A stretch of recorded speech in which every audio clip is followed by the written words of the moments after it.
I'm not sure how many of you know this, but when iPadOS came out, the operating system for the iPad, some people found in the code that there was an option to use Bluetooth mouses or Bluetooth trackpads with the iPad as a mouse cursor. Just a normal cursor the way you have it on your desktop, but on the iPad. Now for a while there has been keyboard support on the iPad, whether you're using a dedicated keyboard, the one that you get from the Apple, or you can use any Bluetooth keyboard. That support exists on the iPad, but there was never a support for a trackpad or a Bluetooth mouse. Now many people might be using Photoshop, Lightroom, or these kind of apps that just having a mouse helps, or having an Apple Pencil helps. So some people might not want to get an Apple Pencil, they already have a mouse at home. Just having every single thing that you own work on a device just like a laptop, which can also classify the iPad as a laptop replacement, which is what Apple states. It's not an iPad, what's a computer? They define it, right? So, and just 2 days ago from when I'm recording this video, Apple released a brand new iPad.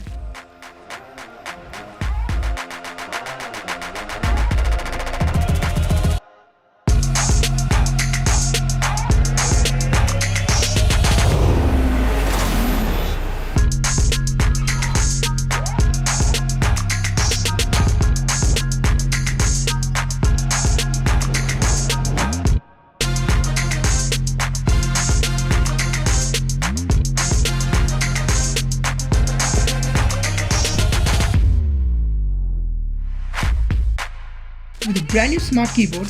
The smart keyboard is like the key highlight of the release of the iPad. But the main thing you should take away from that launch is that there's a trackpad on that keyboard. Now Apple has natively included trackpad or a Bluetooth mouse support on the iPad. So instead of me doing this by myself and then showing you the features of the mouse and how it works, let's just do it together. So first we're going to start by updating your iPad.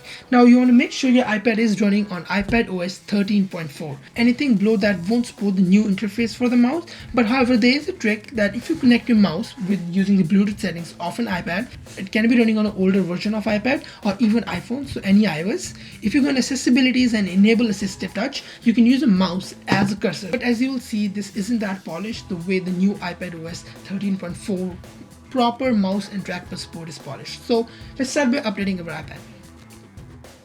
Before you start updating, make sure you do have enough charge on your iPad, because if it's below 50% it won't update. You might just have to plug it in. Okay, so once you have your iPad updated back on, what you want to do is head to settings and go to Bluetooth settings. So I'm using the MX Master 2S to connect to my iPad. You can use a trackpad. It can be a non-branded, non-Apple device, or it can even be an Apple trackpad or mouse. It should not matter really as long as it supports Bluetooth. So once you have your mouse or trackpad, go into pairing mode for the device itself and then head over to your iPad in Bluetooth. Hit onto the device, then it will give you a pop-up saying, for me it says MX Master 2S would like to pair with your iPad. Just press pair and give it a second and you will see it says connected. Now if you move your mouse, you will see there's a cursor thing that's on your screen. Now you can use this the way a real mouse works on a computer. So we can use a scroll wheel to scroll. You can even go back. So let's go back to the home screen, and as you can see, one thing that they showed, which I honestly thought won't be this polished, is the way the cursor moves. So let's just say I'm moving my cursor to settings. You see how it just adapts to the settings icon, and then when you're moving, it moves the icon as a 3D space. They had this feature in iPhone 7 with 3D touch when they introduced 3D touch. I think it was iPhone 6s. It was pretty cool, and now seeing that feature come back, the way icon pops up and have its own 3D space is pretty cool. That way when you're using the mouse, you know which icon the mouse is hovering over. You can even go on different home screen by tapping on the bottom icons, or if you have a mouse with a horizontal scroll wheel, so for example MX Master 2 is a horizontal scroll wheel, you can use them to go left or right. So let's just say I'm using an iPad as a computer replacement or laptop replacement on the go and just want to use it as day-to-day work. Let's just say I want to go in Safari. So usually if I go on my Safari, I will click on it, or let's just say I want to make a new tab or new private window or something like that. So I will right click on the icon, and as you can see, right clicking an icon on the iPad just acts the same way it would do on the Mac. So you get a new tab, new private tab, show bookmarks, show reading list, or edit home screen. So in this way you can move your icons and all this stuff. So let's just do a new tab, let it open, and you can use my keyboard. So my real keyboard that's connected to the iPad to type, or if you don't have that, you can connect to another Bluetooth keyboard, same way I did with the mouse. So you turn on the keyboard, you go in pairing mode, you go in the Bluetooth settings, and you just pick the keyboard, and this keyboard will work. Now for those who are using a trackpad instead of a mouse, you will be able to perform most of the gestures the way you would in a Mac. So you can do 4-finger swipe, or depending on what you've set on your Mac, you can do swipes, pinch to go to home screen the way I can pinch on an iPad and it will go to home screen, or I can just swipe from the bottom. Those type of gestures that you can usually do on your Mac, you would be able to do on your iPad. So let's go back to Safari And let's just search something up. Let's just search YouTube. So again, the scrolling thing works perfectly fine the way it should be, the way you would expect it to work, as it's a mouse. And with iPadOS, the latest version, you have full desktop class Safari on the iPad and not a mobile view. So if I open YouTube, so let's just open YouTube, well, it opens up the app. Now, I personally know this app is not optimized at all for mouse support. In fact, I've seen this with all the Google apps for iOS. They're not too optimized. So let's just jump back to Safari and let's try to highlight stuff. So I can highlight text, right click, I can do copy, lookup, share. So that's pretty cool. I can even do lookup. Nothing, obviously, done. And if you see this, so let's just say I'm going to do the lookup again, and the way my mouse changes when I come to icon. So if I come to done, it will change that to the shape of the actual text. So let's just say you have accessibility on your device.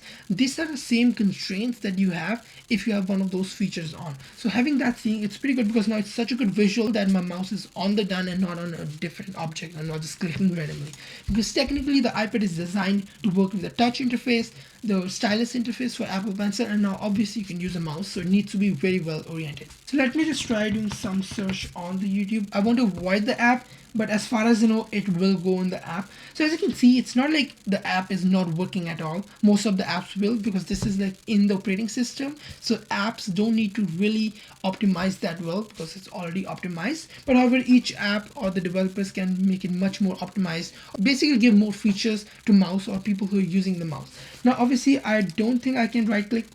Never mind. I can right click.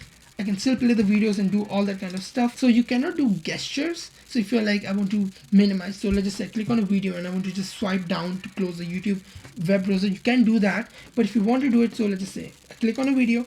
Now actually I have to click on the viewer itself and then click on the arrow, it will go down, and then I can press X to cut it out. And I think, let's just say you want to access the control center or notification center. So if I take my mouse right up here and move it all the way on the top, it changes the shape, and then you click and drag below and it brings up the notification center. So you cannot use a scroll wheel up here. So let's just say it's a brightness slider. You can't actually use a scroll wheel. You actually have to press the left click and then move up or down to change all that stuff. Well, that's not too bad. Same thing with all the other objects, light and everything. You just have to make sure you hold it once, then it pops up, and then you left click and then go up and down the way you would do on a Mac. So you can't really think of it as a touch operation. Another really cool thing I find, which is really sweet, that it's in the operating system or the iPadOS. I just keep on calling it operating system even though it's not a full operating system. So let's just say you can look at my cursor and it's white. It's white transparent, so it's easy to see. But as soon as I move this cursor in a lighter background, so in the yellow background, it changes and becomes dark. So basically it changes its own color or opacity depending on the environment it is. So whether it's a light environment or dark environment, and it's pretty cool. It goes to white, it goes to black. Now, if you don't move your mouse for a bit, it does disappear, but as soon as you bring your mouse back, it will pop back again. So anywhere basically where you will be using your finger to go up and down, you can just use the scroll wheel. Another thing you can do is, let's just say you are in an app. So right now, let's say I'm going to switch an app. What I would do is use my finger, bring the dock up, and then pick an app. Let's just say you're using a mouse. It's even easier. You just take the mouse and just bring it down. Now from here, let's just say I want to go on Twitter. It will open Twitter. So now this is using the multitasking for the iPad when I click on Twitter, just because that was the last state Twitter was in. But in Twitter also, it works the way you would want it to work using a touch. So you can do all the scrolls and even click on tweet. If you want to tweet something, type and do all that kind of stuff. And again, the icon changes the way you move the mouse. So if you go to cancel, it will change the shape because that's natively built into the OS and it's not something that the developers need to do themselves. So I've been playing around with this for a while, and one thing I found out is, let's just say I'm going to move an icon on my home screen. Now I can't just take my finger and move it because it moves the screen. I have to hold, edit, and then I can move it. But with my mouse, let's just say I go in settings, I can just hover over the mouse, left click and move it on the spot, so then it moves it instantly. You don't have to go right click, edit home screen.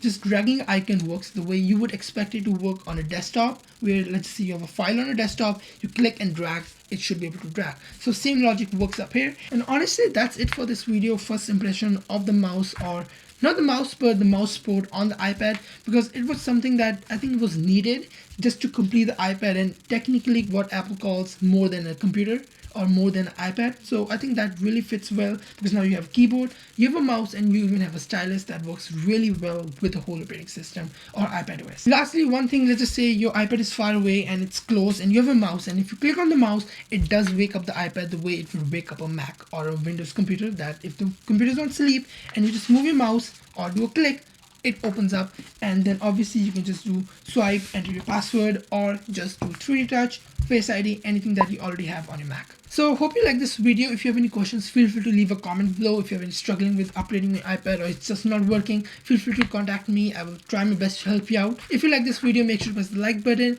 and maybe subscribe if you haven't already done so. And I will see you next week, and I can probably end the way usually I do by just covering it up. So thanks for watching, and I will see you later.